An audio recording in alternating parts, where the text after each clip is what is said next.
WNBA officiating is no longer an annoyance. It's a threat to the game, bro. WNBA's officially got a real problem. Cathy's going to be the commissioner that much longer, bro. This momentum that Cathy Engelbert has had going in this league came to a crashing and sudden stop. Cathy Engelbert has just been fired, less than 24 hours after the Washington Post blew the lid off the WNBA's officiating scandal targeting Caitlin Clark. Every shady move and every attempt to shield incompetent refs is exposed in broad daylight. Now, the league's so-called leader is in full-blown meltdown mode, watching the empire crumble right beneath her. And it looked like Cathy Engelbert is in some serious trouble. She went down again. Groin injury, towel over her face barely a minute into the game. Caitlin Clark was supposed to light up the WNBA All-Star Weekend. Instead, she's on the bench.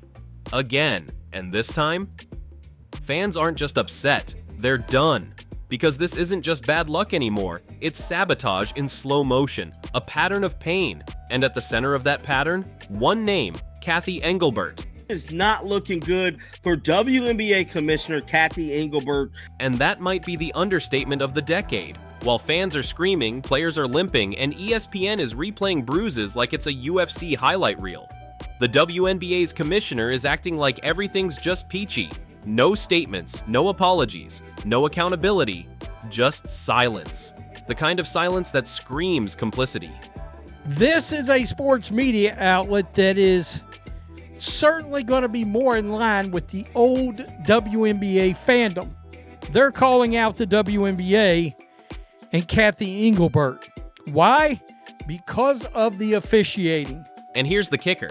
Even the mainstream media, the same crew that usually fawns over the league like it's a feminist utopia, has turned on Cathy. The Washington Post, yes, that Washington Post, just detonated a nuclear truth bomb. First sentence? The WNBA should change its logo to a bruise. Which, when this kind of article drops, should worry Cathy Engelbert a great deal.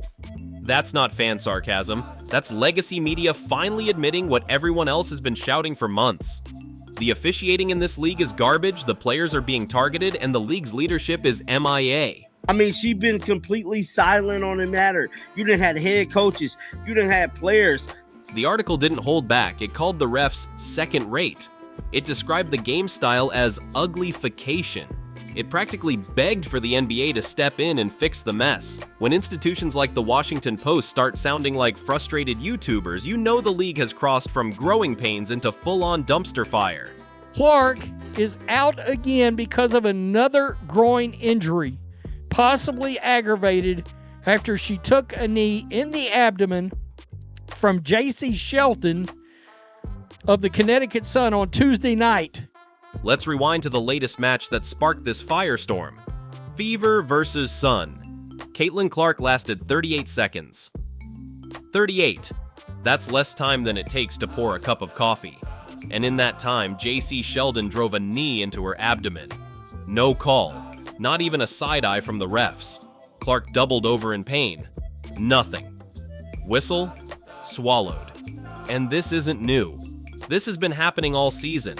Even Rebecca Lobo, yes, the same Rebecca Lobo who's been more loyal to the WNBA than Gatorade is to sports bottles, couldn't stay quiet. On national TV, she said it 3 times like she was trying to break a spell.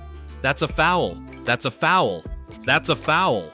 And the refs? Nada. Just watched Clark get tossed around like she owed someone money.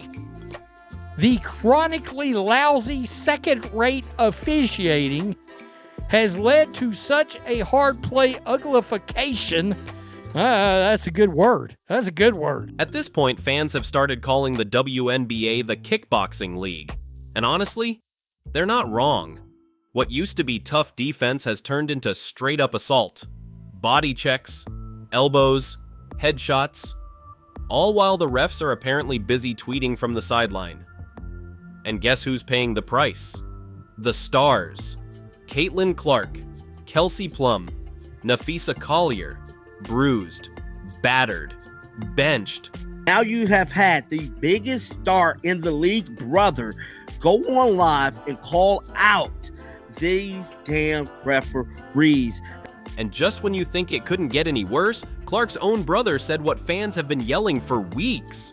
On Instagram Live at a rooftop event no less, he stared into the camera and dropped the quote of the summer. "Fix your reffing, WNBA, it's bad." That was it. The match hit the powder keg.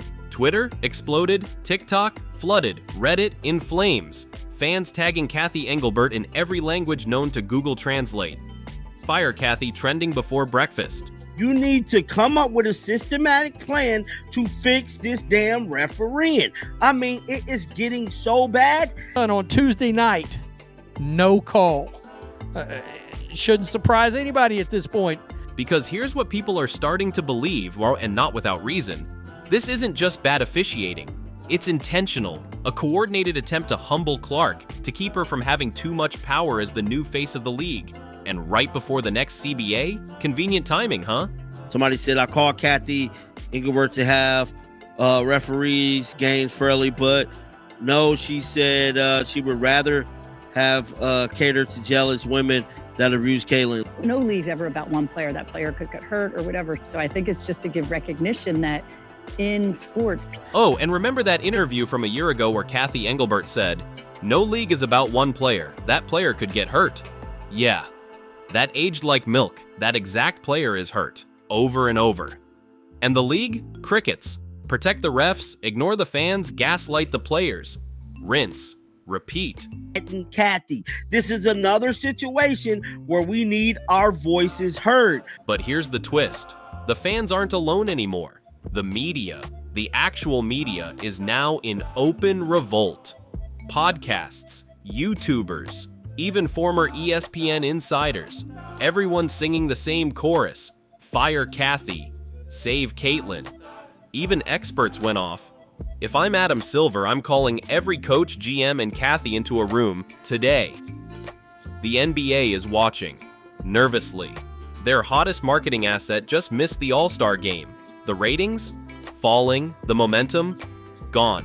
Like Tom Cruise backing out of Top Gun 2 at the last second. It's that bad. Looking real spooky for Cathy, bruh. Cathy Engelbert has officially been shown the door. And honestly, was anyone surprised? The writing wasn't just on the wall. It was skywritten, trending, printed on t-shirts, and screamed by every sports fan with a Wi-Fi signal. This isn't just a firing, it's a full-on reckoning. Because when your job is to protect the league, to elevate it, to keep the faces of your franchise safe, and instead you turn the court into a glorified WWE ring? Yeah, the consequences were never just inevitable. They were overdue. I don't think Cathy's going to be the commissioner that much longer, bro. I mean, we got to remember, they got this media rights deal they just did. They got a whole lot of stuff in the works, but there's nothing getting fixed to contribute to the person that actually got y'all all the stuff. Here's the brutal truth. The fall of Cathy Engelbert has officially begun. She ignored the refs. She ignored the fans. And now, she's facing the backlash. Loud, relentless, unavoidable.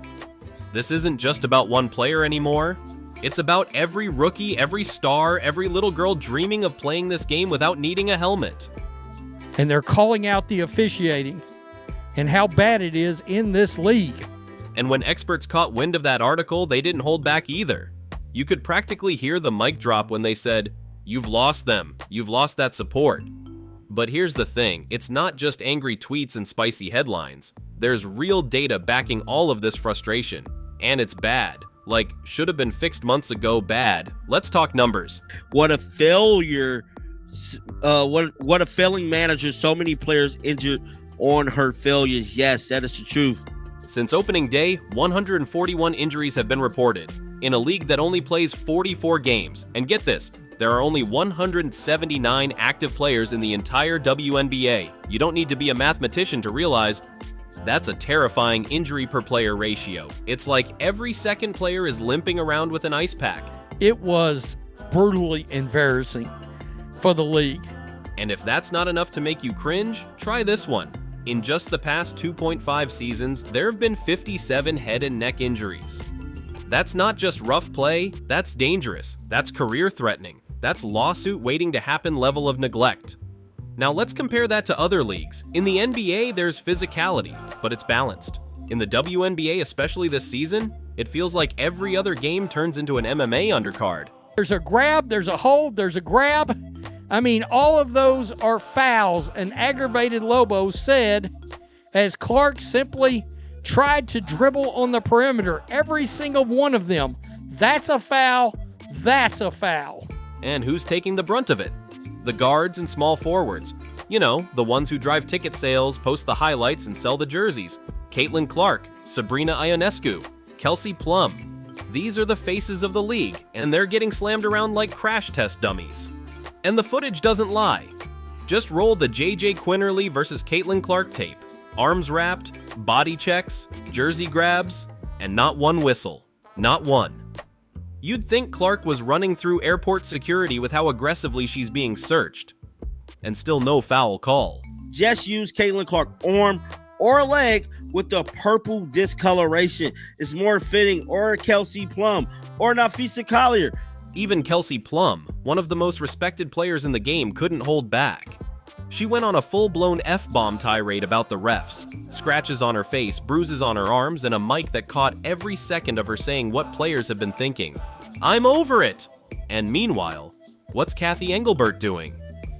Cathy, what you got on? I got on Cinco sets. Okay. And these are the shoes I wear at the WNBA draft this year. They're Valentino. Ooh! Well, she's out here bragging about her shoes. Valentino heels at a league event while her players are getting pummeled like it's a street fight.